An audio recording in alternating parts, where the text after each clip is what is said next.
You know, Democrats and Republicans aren't a category. The Republicans and Democrats differ.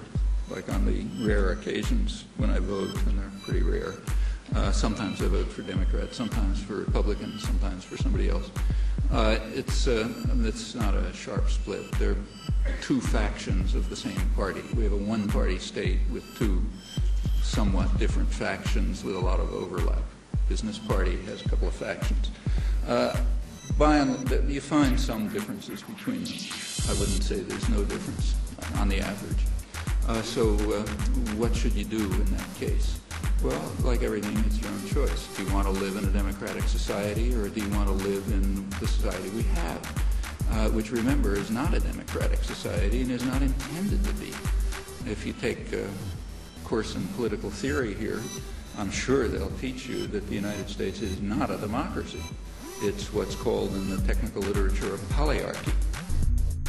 The definition of polyarchy that we have in the social sciences is a system where the participation of masses of people is limited to voting among one or another representatives of the elite in periodic elections. And in between elections, the masses are now expected to keep quiet, to go back to life as usual, while the elite make the decisions and run the world until they can choose between one or another elite another 4 years later. So really, polyarchy is a system of elite rule, and a system of elite rule which is a little more softcore than the type of elite rule that we would see under a military dictatorship, for instance. But what we see is that under a polyarchy, the basic socioeconomic system does not change. It does not become democratized. Wealth is not redistributed downward. You don't see a more equitable redistribution of wealth and resources. So that's the key. Socioeconomic dictatorship and free elections. That's the prescription for polyarchy. Participatory democracy would see not only more participation of people in the running of their daily affairs, but it would see a democratization of the economy, a democratization of social relations.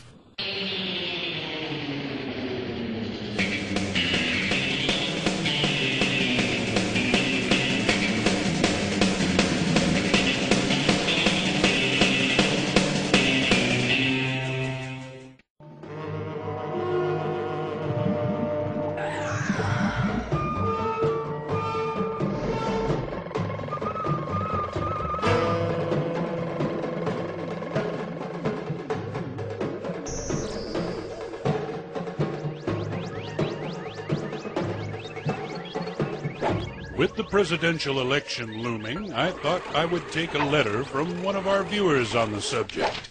Confused constituent of Austin, Texas writes, Captain Capitalism, I need your advice.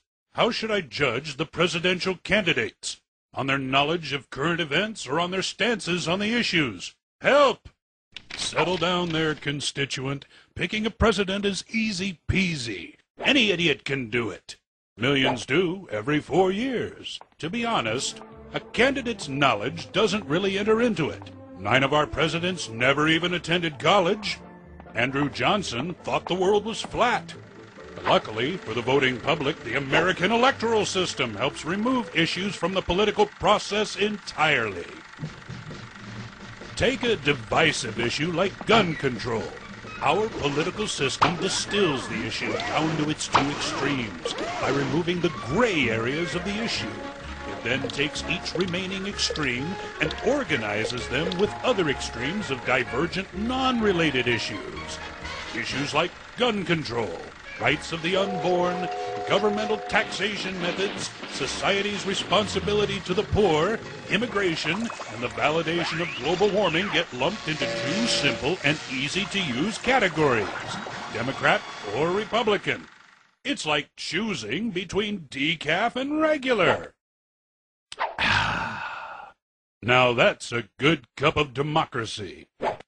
At the end of the day, confused constituent, you should use only 3 trusted yardsticks to measure a presidential candidate, what they would look like on currency, who will play them on Saturday Night Live, and how much they bench.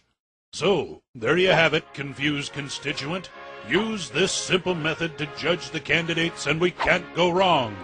Until then, courage.